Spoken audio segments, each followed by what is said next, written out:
নমস্কার, আপনার কথা নিয়ে আমি শিলাদিত্য আপনাদের সঙ্গে। হ্যাঁ, আপনার কথা, আপনারা যে প্রশ্ন করতে চান, আপনারা যে প্রশ্ন তুলতে চান, আপনারা যে প্রশ্নের উত্তর আজও খুঁজে পাননি, সেগুলোই উত্তর হিসেবে আপনাদের কাছে নিয়ে আসার আমরা চেষ্টা করছি। কথা বাড়াবো না, আমাদের সঙ্গে এই মুহূর্তে রয়েছেন, ডেজিগনেশনই বলার দরকার নেই, মদন মিত্র। মদনদা, স্বাগত এবং অনেক অনেক অভিনন্দন। মদনদা, কেমন আছেন? শরীরটা খুব খারাপ হয়েছিল, এখন কেমন আছেন? ঠিক আছে, by the grace of God, মানুষের আশীর্বাদে ঠিক আছে। মদনদা, আজকে কম্বিনেশনটা একটু প্রবলেম হয়ে গেছে ড্রেসের। আমি ভেবেছিলাম লাল পরবো, আমি পরলে কি আরেকটু আপনার কাছে খাটো হয়ে যেতাম গর্জাসনেসে, গ্ল্যামারে? না, আমার মনে হয় দুজনেই লাল হয়ে গেলে সেটা, তুমি যদি ব্ল্যাক পরতে বেটার কম্বিনেশন হতো। ঠিক আছে, আমি চেষ্টা করবো যে আজকে শুটিংটা। তুমি যেটা পরেছো এটা একদম ন্যাশনাল। অর্থাৎ মদনদা, যে প্রশ্নটা প্রথমেই চলে আসে, রঙিন মদন মিত্র, এই রঙিন মদন মিত্র কি করে কন্টিনিউ করতে পারেন নিজেকে? এবং আপনি নিজেও জানেন যে স্বয়ং মুখ্যমন্ত্রী মমতা বন্দ্যোপাধ্যায় তিনি সকলের সামনে বলেছেন কালারফুল বয় মদন মিত্র। না, সেটা হচ্ছে আমি আমাদের যিনি বাংলার মুখ্যমন্ত্রী এবং আমাদের সবের নেত্রী মমতা বন্দ্যোপাধ্যায় দীর্ঘদিন একসঙ্গে কাজ করায় একটা ব্যক্তিগত সম্পর্ক তৈরি হয়। তো শি লাভস মি, মানে এক কথায় বলতে গেলে তিনি আমায় স্নেহ করেন। দিনে দিনে রং ফিট করে বলে কিছুটা মনে হয় একটু ফ্রি লাগে। বাহ, এত কিছু মনে রাখাও তো দুষ্কর, এগুলো পারেন কি করে? দেখো, এইগুলো ঠিক সেরকম ব্যাপার নয়, বাড়িতে বলে রাখলেই হয়, আর করতে করতে করতে করতে একটা অভ্যেস হয়ে যায়। এবার খুব টাইম খারাপ হয়, ধরো শনিবার দিন নীল পড়ার দিন, মানে এটা হচ্ছে একটা ক্যালকুলেশন বা এই কিছু, আর সেই দিন আমি একটা টকটকে লাল পড়লাম। সেই মোষ দেখলে জানে যে কুকুরগুলো তেড়ে যায়, মোষ তেড়ে যায় লাল দেখলে, সেই রকম ব্যাপার, মানে ভাগ্যও সেরকম হয়ে যায়। তো সেই জন্য দিনের সঙ্গে রং মিলিয়ে পড়লে, আমাদের অনেকেই পড়ে কিন্তু আমি পড়ি সেটা সবাই জানে। মেনলি আমি বরাবরই হলুদ পরতাম, পিত কালারের পাঞ্জাবি, একটাই কমন আমার। মদনদা, রং নিয়ে অনেক কথা হচ্ছে, মানে রং বদল করেন না তো? রং পাল্টে ফেলেন না তো? না, রং বাজি করি কিন্তু রং বদল করি না, রং পাল্টাই না, মানে গিরগিটি নই আমি। বিশেষ কাউকে বললেন? দেখো, এখন গিরগিটি বলতে গেলে এতগুলো নাম এসে যাবে, তো তালিকা রাখা যাবে না। মদনদা, আপনার সঙ্গে জড়িয়ে খুব স্বাভাবিকভাবেই রাজনীতি। 1993 সাল 21শে জুলাই, এই দিনটা তৃণমূল কংগ্রেসের রাজনৈতিক জীবনের ক্ষেত্রে অত্যন্ত গুরুত্বপূর্ণ দিন, যদিও তৎকালীন যুব কংগ্রেসের নেতৃত্বে এই আন্দোলন সংগঠিত হয়েছিল। তারপর গঙ্গা, যমুনা, সরস্বতী দিয়ে অনেক জল বয়ে গেছে 2011-র পালাবদল। আজ 21শে জুলাই মদন মিত্রের চোখে। 1993-এ মদন মিত্র 21শে জুলাই, আজ 21শে জুলাই। দেখো, 1993-এর 21শে জুলাই সর্বকালের সর্বশ্রেষ্ঠ, মানে এমন একটা রাজনৈতিক আন্দোলন যাকে মানুষ এতদিন বাদেও, ওদিকে 17 বছর, এদিকে 25 বছর, ওদিকে 7 বছর, এদিকে 25 বছর, মানে 32 বছর বাদেও আজকে 21শে জুলাই নিয়ে আলোচনা হচ্ছে, আলোচনা চলছে, প্রশ্ন হচ্ছে। আমার মতে সেই দিনের যে 21শে জুলাই ছিল, এইবার 2025-এর 21শে জুলাই আমার কেন জানি না বারবারই মনে হচ্ছে যে এবারে যে 21শে জুলাইটা হবে, তাকে বোধহয় আর কোনোদিন টপকানো যাবে না। একটু আটকাই, 1993-এর 21শে জুলাইয়ের সব থেকে ঘটনাবহুল মুহূর্ত যা আজও আপনি ভুলতে পারেন না, কোনটা? অ্যাকচুয়ালি ওখানে সব সাংবাদিকরা দাঁড়িয়েছিল, গান্ধী মূর্তির গোল রাউন্ড যেটা একটা সামনে রয়েছে, ওইখানে সব সাংবাদিকরা, সব সংবাদ মাধ্যমের ওদের সঙ্গে কথা বলছিলাম। এই সময় আমাদের মিছিল সব ঢুকতে আরম্ভ করেছে। তো হঠাৎ জহুরি পুলিশ, ক্যালকাটা পুলিশের লালবাজার থেকে এসেছিলেন, হঠাৎ আচমকাই এসে আমাকে বললেন যে মিটিং ফিটিং বন্ধ করো। সব সাংবাদিকরা ছিল ওইখানে, আমাদের মঞ্চ করতে দেয়নি। একটা ছোট ম্যাটাডোরে 2টো মাইক, তাও ব্যাটারিতে লাগানো। ফট করে দেখলাম কে বা কারা কেটে দিল তারটা। পুলিশের লোক, বোঝাই যায়। সব থেকে আমার মুহূর্তটা হচ্ছে এটাই, যখন আমি নিজে অজ্ঞান হয়ে পড়ে গেছি। আসলে আমার খুব মানে শরীর থেকে ঘাম বেরোলেই আমি সেন্সলেস হয়ে যাই। আমার এটা একটা অসুখ বলতে পারো। প্রচণ্ড ঘামছি দরদর করে, জুলাই মাসের গরম। তো যখন আমি মনে হচ্ছে অজ্ঞানে পড়ে যাচ্ছি, সেই সময় আমাদের নেত্রী মমতা ব্যানার্জি ঢুকেছেন এবং মমতা ব্যানার্জি ওই অবস্থায় ম্যাটাডোরের উপরে উঠেছে। উঠে হাত নেড়ে বলছে, সব ঠিক আছে, আমি দেখছি ব্যাপার, যা দেখার আমি দেখছি। কথা ছিল আমরা সবাই একটা জায়গায় থাকবো, একমাত্র মমতা ব্যানার্জি সবকটাই যাবেন। তারপরে এই যে ডান দিকে বাঁ দিকে হঠাৎ দেখছি ডান দিকের লোক নেই, বাঁ দিকের লোক নেই, আমিও নিজে অজ্ঞান হয়ে পড়ে গেছি। এইরকম মুহূর্ত আমার জীবনে আরেকটা দিনই এসেছিল। আমি লেক টাউনে সকালবেলা রাস্তা অবরোধ করেছিলাম, সকাল 10:30টায়। হঠাৎ অ্যাডিশন, সব ছেলেমেয়েরা স্কুলে যাচ্ছে, অফিস যাচ্ছে, ঠিক তোমার মানে দমদম রোডের মুখে ব্রিজটার, যে মাছের আড়তের যে এটা, হঠাৎ দুম করে গুলি চালিয়ে দিল অ্যাডিশনাল এসপি সকাল 10:30টায়। মানে একদম মাথায় টিপ করে চালিয়েছিল, লাগেনি। কিন্তু 21শে জুলাই যখন সেই মমতা বন্দ্যোপাধ্যায় বসে পড়লেন ওই পুলিশের এটার উপরে, বিটটার উপরে,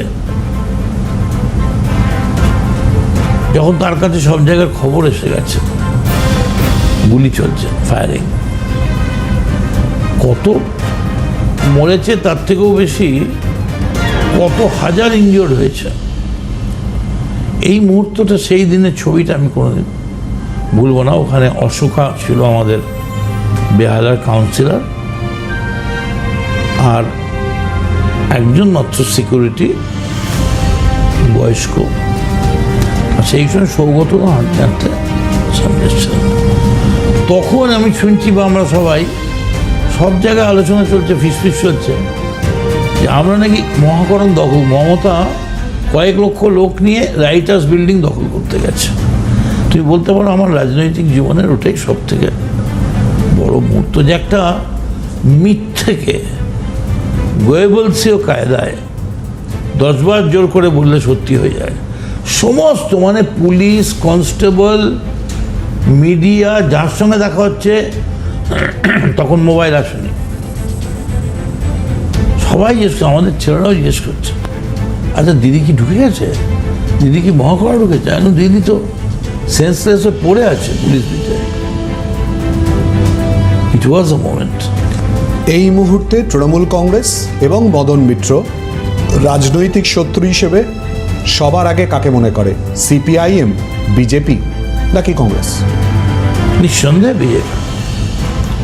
নিঃসন্দেহে বিজেপি। তার প্রথম কারণ হচ্ছে রাজনৈতিক কারণ, মতাদর্শে, আর দ্বিতীয় কারণ হচ্ছে বাকি দুটো মহাশূন্যে রয়েছে, যেখানে ওই সুনিতা উইলিয়ামসন গিয়েছিল, সেখানেই রয়ে গেছে ওরা। তো ওখান থেকে আসবে, নামবে, মাটিতে পা দেবে। বিজেপি বিরোধীদের বক্তব্য তো আপনারাই উত্থানে সাহায্য করেছেন বিজেপিকে। ব্যাপার হচ্ছে এটার কথাটা ঠিক নয়, এবং বিজেপি ঠিক সেভাবে উঠতেও পারেনি। যদি তুমি বলো বিধানসভায় বিরোধী দল একদিনের জন্য কোনো উল্লেখযোগ্য কোনো এমন কিছু করতে পারেনি গরু ভেড়া চড়ানো ছাড়া, এবং অত্যন্ত অশ্লীল নোংরা ভাষায় এবং কদর্য ইঙ্গিত বিধানসভার মানটা কেউ নামিয়ে দিয়েছে। আপনি যা তুমি যা যদি বলো যে বিজেপি খুব চেঁচামেচি করেছে, ওকে, ইটস অল রাইট। আপনি যা যা অভিযোগ করছেন নিশ্চয়ই তার কাউন্টারের জন্য আপনি তৈরিও থাকবেন। আমি একটুখানি 1993 থেকে একেবারে সিঙ্গুর নন্দীগ্রাম আন্দোলনে আসি। সিঙ্গুর আন্দোলন একটা সময় যখন সিঙ্গুর আন্দোলন সংগঠিত হচ্ছে সেই সময় স্টেজে রাতে আপনি থাকতেন। আমি অনেকেই থাকতো, তার মধ্যে অনেকেই থাকতো।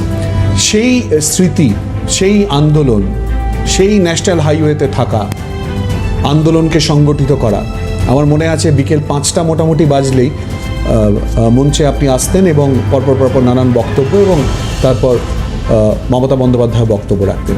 সেই আন্দোলনের বিশেষ কোনো মুহূর্ত, বিশেষ কোনো ঘটনা? অ্যাকচুয়ালি আমি যেদিন রাজনীতি করি আমি কখনো ভাবতে পারিনি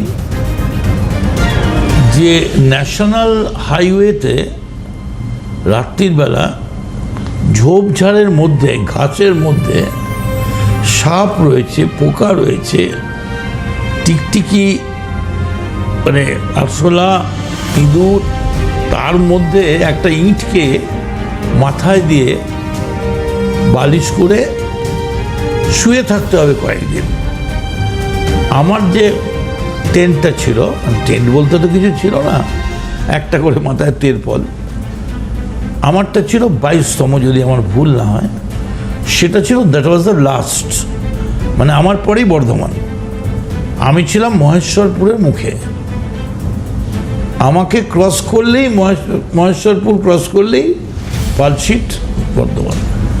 বিশ্বাস করো, এক একদিন রাতে মানে ভূতের ভয় পর্যন্ত পেয়েছি। ঘুটঘুট, এক একটা টেন্টের তো তফাৎ ছিল অনেকটা, প্রায় 50 মিটার মিনিমাম তো হবেই, মানে চেঁচিয়ে কথা বললে শোনা যাবে না। আর মমতার টেন্টটা ছিল মাঝখানে, আর একদম কলকাতার দিকে যে লাস্ট ট্রেনটা, সেটাও বেশ কদিন ছিলেন। সম্প্রতি মারা গেছেন আমাদের নেতা, ছিলেন সেই সময় সোমেন মিত্র। সোমেন মিত্র তখন আমাদের সঙ্গে এসছেন। মদনদা, একটুখানি আটকাচ্ছি, এই নানান কথা আমরা জানবো মদন মিত্রের সঙ্গে কথা বলে। আপনার কথায় আরও বিস্তারিত অংশ মদন মিত্রের সঙ্গে একেবারে আনএডিটেড, আনকাট অবস্থায় কথা বলছি। মদনদা, একটুখানি আটকেছিলাম সিঙ্গুর আন্দোলনে, আপনি বলছিলেন সোমেন মিত্রের কথা। মানে সত্যি কথা বলছি, রাজনীতি করতে গিয়ে মার খেয়েছি, পুলিশের গুলির সামনে পড়েছি, ধরে পিটিয়েছে সিপিএম, কেস খেয়েছি, অ্যারেস্ট হয়েছি, পুলিশ তারা করেছে, পুলিশ পিটিয়েছে। কিন্তু একেবারে সেই যেখান দিয়ে লরি যায়, বড় বড় ওভারলোডিং লরিগুলো, যদিও সেগুলো একটু ডাইভারশন করে দেওয়া হয়েছিল, একদম ওই রকম পুরো খোলা শুয়ে পড়েছি ন্যাশনাল হাইওয়ের ওপরে। মানে নিজেরাই কখনো ভাবতে পারিনি রাজনীতি করতে এসে। মানে আমি তোমায় বলি, মানে বাংলার মানুষ জানলে খুশি হবে, অবাক হয়ে যাবে। নন্দীগ্রামে শুভেন্দু যায়নি, শুভেন্দু নন্দীগ্রামে যায়নি, ওকে বাড়ি থেকে ডেকে নিয়ে এসে মমতা বন্দ্যোপাধ্যায়ের সঙ্গে করে নিয়ে গেছেন। আপনার দাবি নিশ্চয়ই এর পার্শ্ব প্রতিক্রিয়ার জন্য আপনি তৈরিও থাকবেন। হ্যাঁ, নিশ্চয়ই নিশ্চয়ই। মমতা ব্যানার্জি স্কুটারে করে, মোটর বাইকে করে ঢুকে যেতেন আরও আগে, 93-এরও আগে। বেলপাহাড়ি, বিনপুর, যেখানে মেয়েরা ডেউ পিঁপড়ে খায়, আমরা বিশ্বাস করিনি বলে দেখতে গিয়েছিলেন উনি। একটা বোরখা পরে ভোরবেলা ঢুকে পড়েছিলেন।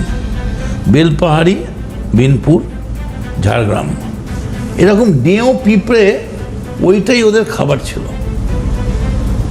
মমতা বন্দ্যোপাধ্যায় যে ধরনের রিস্ক নিয়েছেন, যেমন এটা বললাম, শুভেন্দু জানেই না, হি ডাজন্ট নো যে কোন দিক দিয়ে নন্দীগ্রাম ঢুকতে হয়েছিল মমতা ব্যানার্জিকে।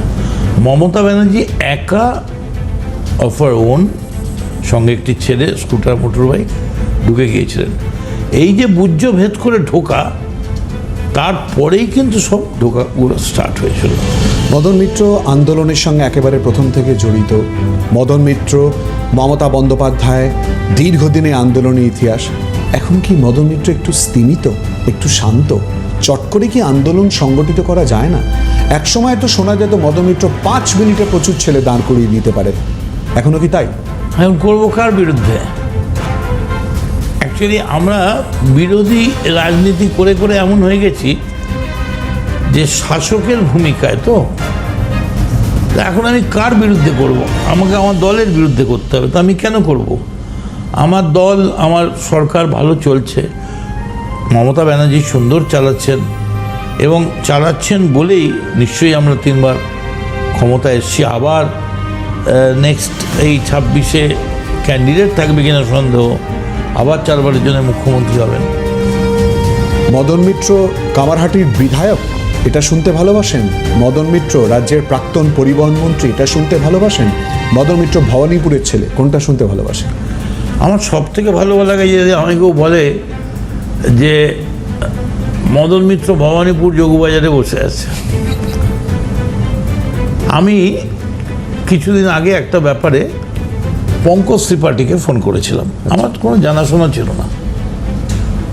তো ধরেই আমায় বলছে, দাদা বলিয়ে কেমন আছেন আপনি, বাংলায়। তখন আমি বললাম, আরে আপনি আমায় চেনেন? বলে, দাদা কি বলছেন, আপনার যোগবাজার অফিসের সামনে কত বসেছি। আরে আমি তো আমি জানতামই না ও ভবানীপুরের ছেলে। বলে, কতবার যোগবাজারে খাবার খেতে গিয়ে আপনার সে অফিসটা আছে। তখন আমি বুঝলাম যে আমার original identity, that I am a boy from Bhabanipur, that is the main identity, যেটা আমার থেকে চলে যাবে না, থাকবে।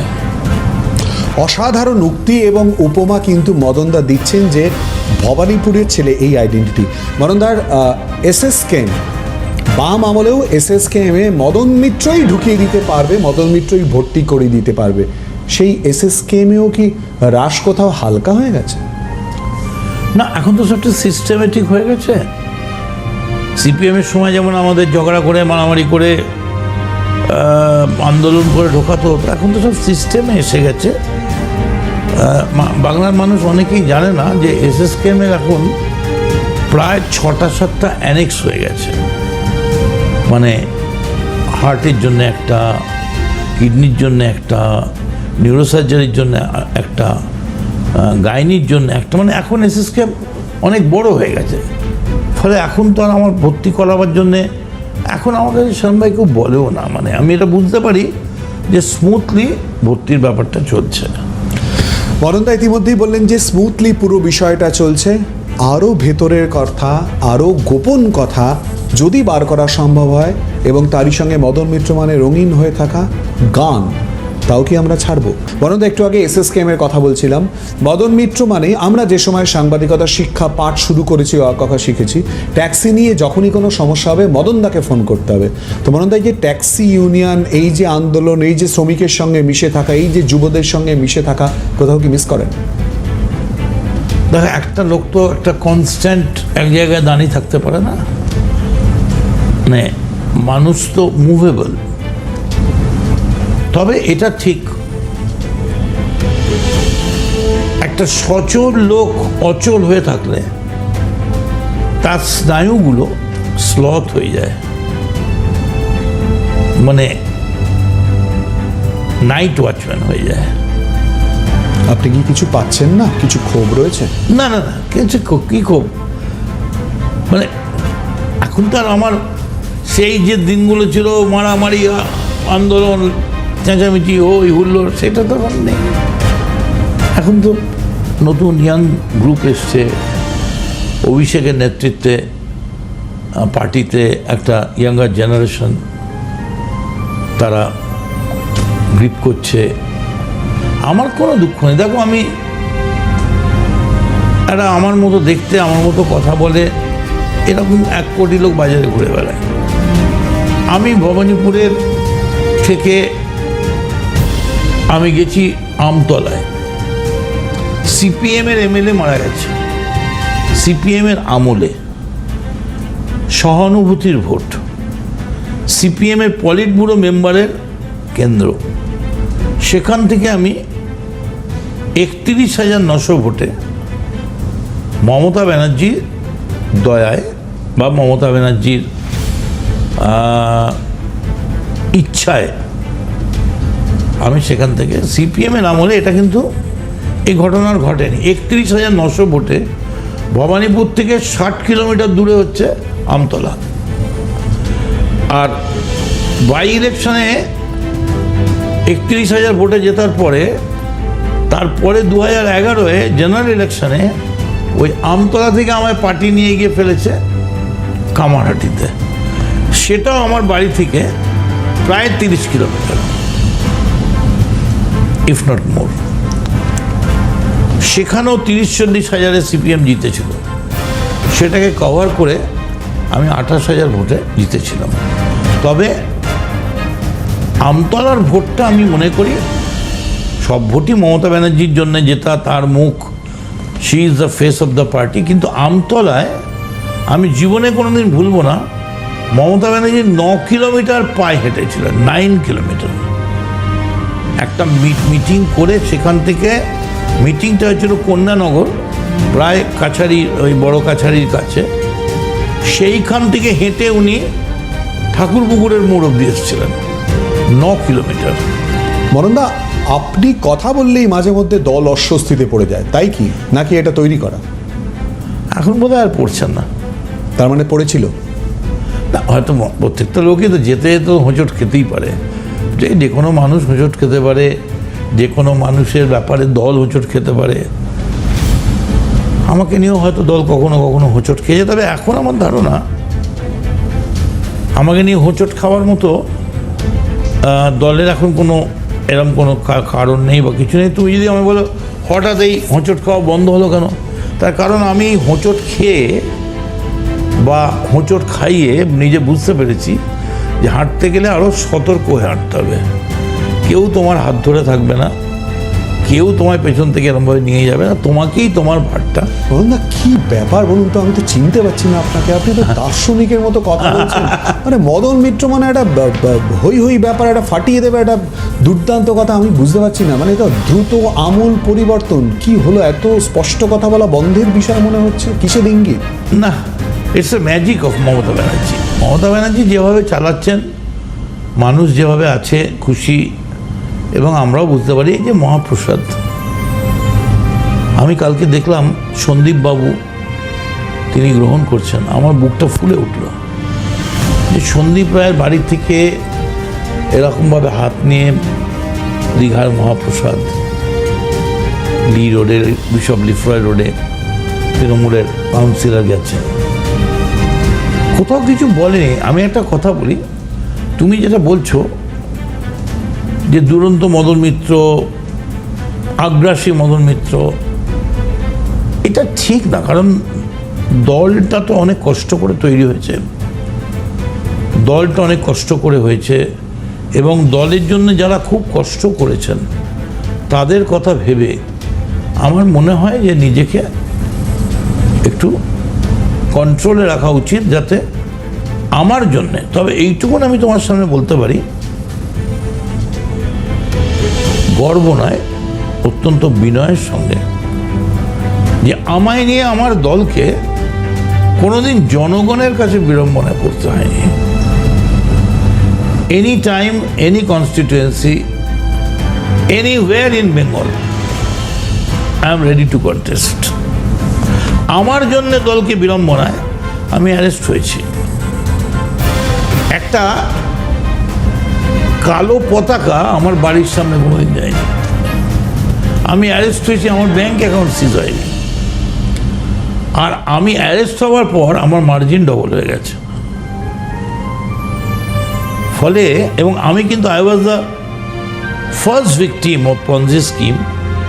140 কোটির দেশে প্রথম লোক মদন মিত্র সারা ভারতবর্ষে, যাকে অ্যারেস্ট করা হয়েছিল।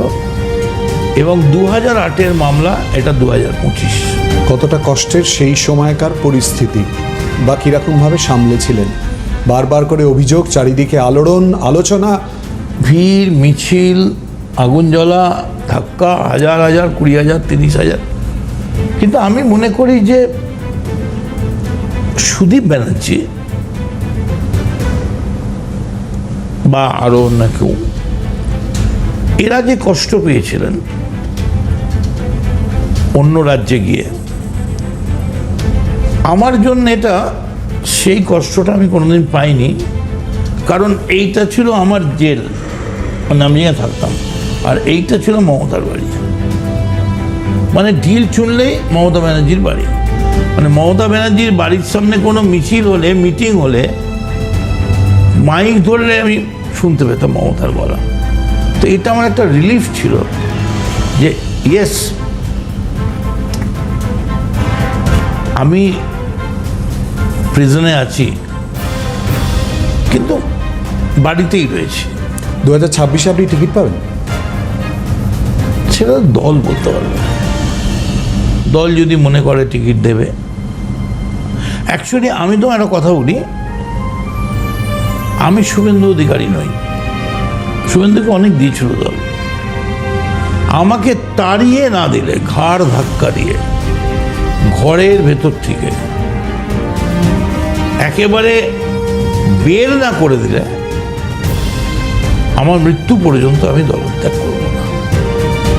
কিন্তু যদি বের করে দেয় কোনো কারণে, আমি তো জানি না কি করবে, কি হবে, তখন তো ঘরে বাইরে এমনি তো থাকতে পারবো না। ফলে 26-এ আমি পুরোটাই ডিপেন্ড করছে মমতা ব্যানার্জির ওপরে, অনেকটা ডিপেন্ড করছে অভিষেক ব্যানার্জির ওপরে। অভিষেক এখন পার্টির জেনারেল সেক্রেটারি, তারপরে ও পার্টির অনেকখানি দেখাশোনা করছে। মানে এই মুহূর্তে অভিষেক ব্যানার্জি তৃণমূলে অপরিহার্য।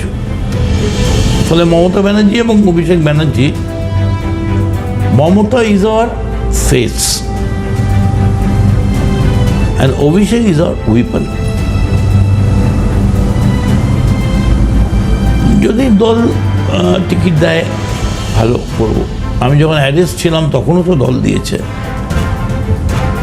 ফলে আমাকে দল কোথাও ডিচ করেছে বা দল আমাকে কোথাও দেয়নি, এটা আমি বলতে পারবো না। আমার মতো একজন সাধারণ লোক, আমি ক্যাবিনেট মিনিস্টার হয়েছি, ট্রান্সপোর্ট মিনিস্টার হয়েছি, স্পোর্টস মিনিস্টার হয়েছি, আমি কিছুদিনের জন্য ফিশারি মিনিস্টার হয়েছি, এবং আমার জীবনে আর হবে কিনা জানি না, আবার নাকি কথা চলছে, আমি মেসিকে 5 দিনের জন্য কলকাতায় আনতে পেরেছিলাম অ্যাজ স্পোর্টস মিনিস্টার।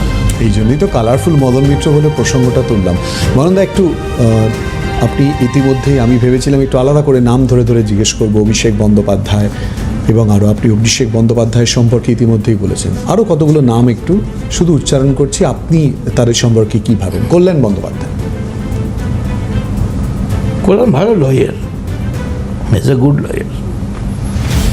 মানে আমি শুনেছি অনেক সময় যে ওর সওয়াল জবাব করে রাজনৈতিক সতীর্থ হিসেবে ঠিক আছে। অ্যাকচুয়ালি ও তো শ্রীরামপুর থেকে দাঁড়ায়, আর আমি কামারহাটি, অনেক দূর। আর ওর বাড়িটা তো মমতা ব্যানার্জির বাড়ির সামনে। ফলে ওখানটা তো এখন প্যাসেজটা এখন খুব সেন্সিটিভ প্যাসেজ, তো সেইভাবে দেখা সাক্ষাৎ তো হয় না। ওই 21 জুলাই দেখা হবে, 21 জুলাই দেখা হবে। Saugata Roy, very good speaker, very good speaker, খুবই ভালো বক্তা, দীর্ঘদিন ধরে রয়েছেন। আমার এখনো মনে আছে 1971 সাল, যোগুবাজারের তলায় ওই গিরিশের মিষ্টির দোকান, দারিকের দোকান, ওখানে একটা মিটিং হচ্ছে, আমার দাদারা করছে, আমরাও এসছি। সবে প্রথমবার হায়ার সেকেন্ডারি পাস করছি, কলেজে যাব, তখন রোগা, অনেকটা শ্রমিক লাহিড়ী টাইপের চেহারা, চোখে চশমা পরে, চুল বড় বড়। তখন প্রিয়রঞ্জন দাসবংশী আমি সামনে ছিল, আমি জিজ্ঞেস করলাম যে ইনি কে, আমি জিজ্ঞেস করলাম, তখন প্রিয়রঞ্জন দাসবংশী আমি বলেছিলেন এর নাম সৌগত রায়, ছাত্র পরিষদের জেনারেল সেক্রেটারি, চিনে রাখ, দুর্গাপুরে চাকরিতে ছিল সেই দিন আমি সৌগত রায়কে চিনি। এখন তো উনি আমার এমপি, এখন তো খুবই অসুস্থ। তবে এ ব্যাপারে কোনো সন্দেহ নেই, সৌগত রায় বা আরো অনেক লোক আছেন, একটা বা মমতা ব্যানার্জি বলা যেতে পারে, মানে সেই একটা যুগের অবসান হচ্ছে। অবসান? একটা নিউ ট্রেন্ড ইজ কামিং।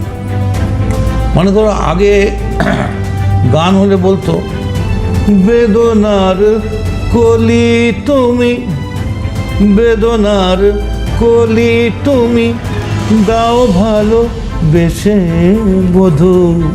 আর এখনকার গান হচ্ছে আমাদের বকুলতলায়, আমাদের বকুলতলায় ভিড় জমেছে, বসেছে মেলা, দেখতে যাব তুমি আমি।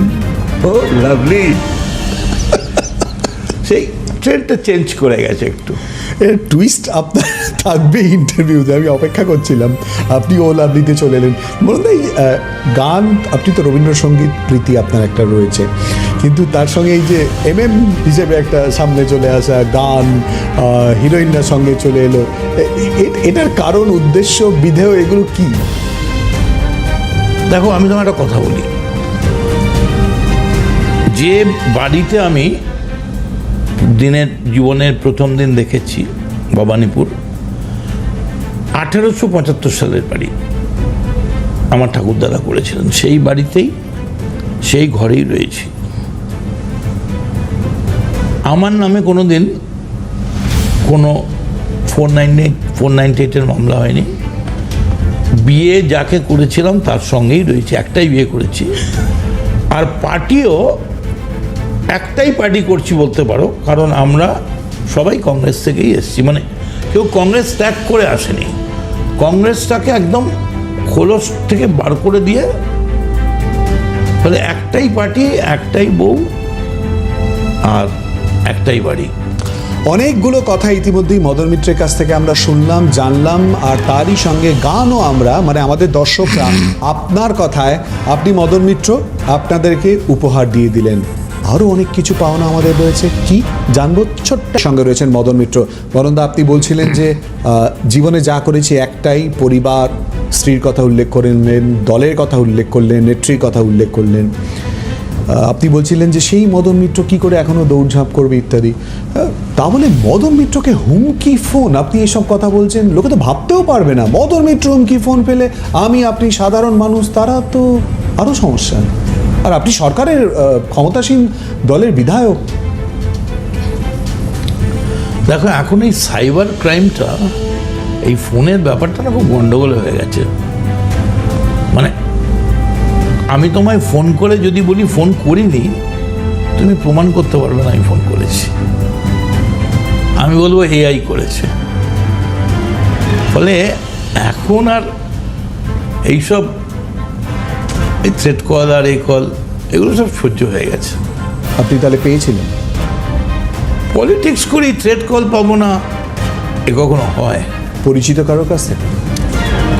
পলিটিক্স করতে এসে অনেক কিছুই দেখেছি, রাস্তায় বেরোলে মেরে দেবো, কনস্টিটুয়েন্সিতে মারবো। ওই মদনদা একটু খুলে বলুন না। আমরা তো শুনেছি যে জয়ন্ত সিং এর দলবলের কাছ থেকে নাকি আপনাকে করা হয়েছে। না, অভিযোগ না, এটা ঠিক না। মানে জেনের সঙ্গে ওখানে যে পাল্টা গ্রুপটা রয়েছে, ওখানে দুটো গ্রুপ রয়েছে, তো দুটো গ্রুপ কামারহাটিতে আছে। কামারহাটি মানে আড়িয়াদহে আছে, কামারহাটি সম্পূর্ণ আলাদা। সেই দুটো গ্রুপের মধ্যে মারামারিতে বোমাবাজি, গুলি অনেক সময় চলেছে। জেনেরা একটা, এই লাস্ট একটা কেসে অ্যারেস্ট হয়েছে। আমায় ঠিক এরকম কোনো এই করেনি। তবে এ ব্যাপারে সন্দেহ নেই যে মানুষ গুন্ডামি পছন্দ করে না। আপনি নিজেই বলছেন দুটো গ্রুপ রয়েছে, কেন এগুলো হবে? মানে এ দায় শাসক দলের বিধায়ক হিসেবে আপনি কি অস্বীকার করতে পারেন? দেখো, পাওয়ার এমন জিনিস যে নিজের বাবাকে বন্দি করে দুর্গে রেখে নিজের দাদাকে পরাজিত করে ঔরঙ্গজেব ক্ষমতায় এসেছিলেন, সেই ট্র্যাডিশন এখনো চলছে। এখন এই কথা বললে অনেকে আমার না বলা কথা অনেক কিছু বলবে। আমি তোমায় জাস্ট একটা উদাহরণ দিলাম, আমি কোনো না বলা কথার মধ্যে যেতে চাই না। বরন্দা অনেক সেফ ব্যাটিং করার চেষ্টা করছেন, আমি আনসেফের জায়গায় নিয়ে যাওয়ার চেষ্টা করছি। মদন মিত্র মানে আমি জানি না ক্যামেরায় দেখা যাচ্ছে কি না, এই মুহূর্তে বরন্দার কাছে এই মুহূর্তে দুটো ফোন উপস্থিত রয়েছে। হ্যাঁ, এটা হচ্ছে তোমার ভার্সাজে, এটা ভার্সাজে, আর এটা টম ফোর্ড। বরন্দা এই যে দুটো ফোন আমরা শুনেছি যে মদন মিত্র যখন বিরোধী রাজনীতি করছে তখন, শাসক দলের রাজনীতি যখন করছে তখনও, মানে শাসক দলের বিধায়ক হিসেবে বা মন্ত্রী হিসেবে মদন মিত্রের ফোন নাকি 24 ঘন্টা অন থাকে, আর যে কোনো দলের লোক নাকি মদন মিত্রকে ফোন করলে মদন মিত্রের দ্বারা যতটা সম্ভব সাহায্য করা যায়। মানে এই দিলটা সত্যি অসত্যি একদিনের জন্য বন্ধ হয় না, এক মুহূর্তের জন্য বন্ধ হয় না। এবং আমি বোধহয় ক্লেম করতে পারি যে এমএলএ হিসেবে আমার কেন্দ্রের প্রত্যেকটা মানুষের কাছে আমার ফোন করার দরকার পড়ে না, প্রত্যেকটা মানুষের কাছে আমার নাম্বার আছে। ফলে আমার কি হয়েছে, ডাইরেক্ট তারা ফোন করে তাদের প্রবলেমটা বলে। আমি জীবনে কোনোদিন ফোন বন্ধ করি না, সারা রাত খোলা থাকে, কারণ ঘুমিয়ে পড়লে হয়তো ধরতে পারি না। কিন্তু মেনলি আমার ফোন, ম্যাক্সিমাম ফোন যেটা আমি রিসিভ করি, খুব রাত্রে ফোন এলে আমি নর্মালি, আমাকে সবাই বারণ করে যে ওই সময় মানে ক্রাইম কল আসে, বাইরের বিদেশি কল আসে, ইত্যাদি ইত্যাদি, ফলস কল আসে। কিন্তু আমি যত রাতে ফোন হয় আমি বুঝি কেউ কোথাও খুব আর্ত অবস্থায়, খুব বিপদে পড়ে, সে মনে করেছে আমার কাছে সাহায্য চাই, মানে পাবে। ফলে এই ফোনটা রিফিউজ করা মানে আমার যে পলিটিক্যাল কমিটমেন্ট আমি মিটিংয়ে করেছি ইলেকশনের সময়, যে জব বুলাইবে তব আইব, এটা মিথ্যে হয়ে যাবে। তো এটা মিথ্যে করতে, কাজটা আমি করতে নাই পারি, সবাই সব অনেক এমন কথাও বলে, রাত্রি 3টের সময় ফোন করে বলে। যেমন ধরো একটা কথা, আমি জানি না তোমার মনে আছে কিনা, এই যে একটি বাচ্চা মেয়ে, তার নাম অস্মিকা, আমার অফিসে এলো ওর বাবার মা। এদের যে স্পাইনাল মাস্কুলার যে ডিজিজটা, সেটা হচ্ছে এদের এখানে কোনো মাসল থাকে না, জোর থাকে না, মানে স্নায়ুগুলো মানে এরকম বসাতে গেলেই ঢলে পড়ে যায়, মাটিতে পড়ে যায়। আমার সামনেই মেয়েটা অজ্ঞান হয়ে গেল। আমার ধরো একদিন রাত্রে 2টোর সময় ফোন পেলাম যে আমার ছোট্ট শিশুটা পুড়ে গেছে। প্রথমবার হয়তো কোনো কারণে ধরিনি, আমি কথার কথা বলছি, ধরতে পারিনি, বাথরুমে গিয়েছিলাম। তখন আমার নিজেকে খুব অপরাধী মনে হয়। সেই জন্য আমাকে রাতে যে কেউ ফোনে ট্রাই করে দেখতে পারে, অবশ্যই অনুরোধ করব যে ভদ্রতা বজায় রাখবেন, তবে আমি ফোনটা ধরি। এই যে অস্মিকা, আমি জীবনে বোধহয় আমি জানি না কত হাজার হবে এই রুগী নিয়ে ঘেটে ঘেটে, এই আমি কখনো শুনিনি। বললো 16 কোটি টাকা লাগবে একটা ইঞ্জেকশন, বৃহৎ অর্থ ব্যয়, বারবার করে খবরের শিরোনামে আসছে। 16 কোটি। তুমি কি জানো সে তাদেরকে কোম্পানি কনসিডার করে তার শরীরে প্রথম ভ্যাকসিন প্রবেশ করে? আমরা খবরও করেছি, আমরা দেখিয়েছি। Very good. আর এইরকম খবরই তো মানুষ চায়। স্বাভাবিক। মানুষ তো রোজ অন্য খবর চায় না। যেসব খবরগুলো হচ্ছে, অনেক খবরই মানুষ চায় না, একঘেয়ে হয়ে গেছে। অনেকে ভাবে যে 2 ঘন্টা 1 ঘন্টা প্রোগ্রাম চালাচ্ছি, বোধহয় প্রচুর ইউএসপি টিআরপি বাড়ছে, জানেই না যে সেই সময়টা ওরা মিউজিকে চলে যায়। আচ্ছা মদনদা, একটা নাম বলতে ভুল হয়ে গেছে, নামটা আপনি খুব স্মরণে রাখবেন হয়তো, তার সম্পর্কে কি বলবেন? অর্জুন সিং। অ্যাকচুয়ালি অর্জুন সিং না প্রথম থেকে আমাদের সঙ্গেই ছিল, এবং বলা যেতে পারে অর্জুন সিংয়ের যে বৃদ্ধি, সমৃদ্ধি, এটা গোটাটাই মমতা ব্যানার্জির এতে। এবং তার আগে সোমেনদা, অর্জুনের শ্বশুর যারা বা তার বাবা অর্জুনের, এদেরকে সাহায্য করতেন। 30-40 বছর ধরে এমএলএ কাউন্সিলর। কিন্তু অর্জুন সিংয়ের মতো ছেলে ও এই যে বিজেপিতে গেল, আবার বিজেপি ছেড়ে চলে এলো, আবার ওখান থেকে চলে গেল, কি করে এরকম পলিটিক্যাল ভুল করলো আমি ভাবতে পারি না। আর আপনার কি ব্যক্তিগত রাগ না রাজনৈতিক রাগ? আপনি বলেছিলেন কামারহাটিতে ঢুকতে পারবে না অর্জুন সিং। পলিটিক্সে তো ঢুকে যাবে কিন্তু বেরোতে পারবে না। পলিটিক্সে তো কথার কথা থেকেই যায়, কিন্তু অর্জুনের ওপর রাগ করা মানে আমার নিজের ওপর অন্যায় করা হবে। কারণ রাগ করার জন্য একটা মিনিমাম ভগ্নাবশেষ থাকা দরকার। কি বলছেন মদনদা? আমাদের মনে minimum- রয়েছে নির্বাচনের সময় আপনি আর অর্জুন সিং মুখোমুখি, হ্যাঁ, হুলস্থুল কাণ্ড। আপনি minimum- আজকে বলছেন রাগ করার জন্য মিনিমাম একটা জায়গা দরকার। কি মিনিমাম বলছেন? একটা ভগ্নাবশেষ, মানে কার উপর রাগ করব? কে অর্জুন? তুমি বোধহয় জানো, যখন মহাভারতে অর্জুনের বাড়িতে ডাকাত পড়ল, তখন মেয়েদের পুরো নারীদের সব তুলে নিয়ে যাচ্ছে, তখন অর্জুন বললো আমি অর্জুন, ও গান্ডিব তুলতে গেল, কিন্তু তীরটা তুলতেই পারলো না। তখন ও বলছে সখা এটা কি হলো?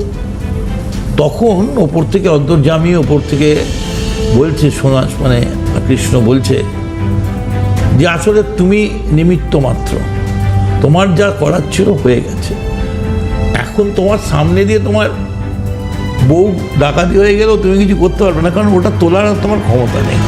তা এই অর্জুনের এখন সেই অবস্থা। আমরা প্রত্যাশা করব অর্জুন সিং আপনার ইন্টারভিউ দেখার পর তার কি প্রতিক্রিয়া দেন, বা ইতিমধ্যে তার কি প্রতিক্রিয়া আসে তার জন্য। আমাদের সাক্ষাৎকার ইতিমধ্যে শেষের দিকে। আমার দুটো প্রশ্ন থাকবে, একটা অনুরোধ থাকবে। প্রশ্ন, তখন আপনি বলেছেন আমি এগোইনি, আপনি বলেছেন বিয়ে একটাই করেছি। এই যে মদন মিত্র, চঞ্চল মদন মিত্র যেটা আমরা দেখতে অভ্যস্ত, এটা সামলানো আপনার স্ত্রীর পক্ষে কতটা সহজ, কঠিন? ফোন এক চান্সে ধরেন ওয়াইফ ফোন করলে? হ্যাঁ হ্যাঁ, নিশ্চয়ই, খুব তাড়াতাড়ি ধরি। মানে অন্য কোনো মহিলা ফোন করলে যদি 2-3 বার ইচ্ছে করে, মানে ওগুলো যদি তুমি কিছু ফোন রিফিউজ করো, তাহলে তোমার বাজারে ডিমান্ডটা বাড়ে। তো বউ ফোন করলে আমি সবসময় আগে করি এবং সঙ্গে সঙ্গে রিং ব্যাক করি, কারণ আমি জানি ওটা আমার দ্য লাস্ট রিসর্ট। কিন্তু একটা কথা তোমায় বলি, এই যে মহিলাদের নিয়ে বলো তো, এরা 51% হয়ে গেছে, 50-50 হয়ে গেছে ছেলে পুরুষ। আমরা ভোট করতে পারবো না মহিলাদের সঙ্গে না মিশলে। আমি একটা ছেলের সঙ্গে সহজভাবে মিশলে কেউ কিছু খারাপ দেখে না, মেয়ের সঙ্গে মিশলে কেন দেখাবে? যদি সেই মেয়েটা কোনো অবজেকশন দেয়, ওভার রুল করে, তখন সেটা ভাবা যায় না। আরেকটা কথা মনে রাখবে, আমি যাই করি না কেন, মহিলাদের সঙ্গে আড্ডা মারি, আর কি মারি, গল্প করি, সবটাই কিন্তু ভার্চুয়াল। ফলে আমার বিরুদ্ধে প্র্যাকটিক্যাল কোনো অভিযোগ আজ অবধি। প্রশ্ন করার আগে প্রশ্নকে নিজের মতো সাজিয়ে উত্তর একেবারে দিয়ে রেডি, এই হচ্ছে মদন মিত্র। মদন মিত্রের সঙ্গে আমরা অনেকগুলো বিষয় আলোচনা করলাম, আনকাট আনএডিটেড অবস্থায় আপনাদের সামনে তুলে ধরার চেষ্টায় আমরা ছিলাম, আছি, থাকবো। আর তাই আপনার কথায়, আপনাদেরই কথা, আপনাদেরই প্রশ্ন, আপনাদেরই নানান বিষয়ের উত্তর খোঁজার জন্যই আপনাদের মদন মিত্রকে আপনাদের সামনে হাজির করেছিলাম। আমাদের আপনার কথা ক্যালকাটা নিউজে আজকের মতো এখানেই শেষ করছি। অবশ্যই চোখ রাখবেন ক্যালকাটা নিউজের সমস্ত খবরের জন্য এবং আপনার কথায় অন্যান্য পর্বের জন্য, কিন্তু শেষটা ঠিক এরকমভাবে হবে না, শেষটা হবে বরন্দা 2 লাইন গানে। দে দে পাল তুলে দে, দে দে পাল তুলে দে, মাঝি হেলা করিস না, ছেড়ে দে নৌকা আমি যাব মদিনা, আমার হৃদয়েতে কাবা, নয়নে মদিনা, আমার হৃদয়েতে জনতা, নয়নে মমতা। ও লাভলি। অনেক ধন্যবাদ মদনদা, খুব ভালো থাকবেন, সুস্থতা প্রার্থনীয়। Thank you.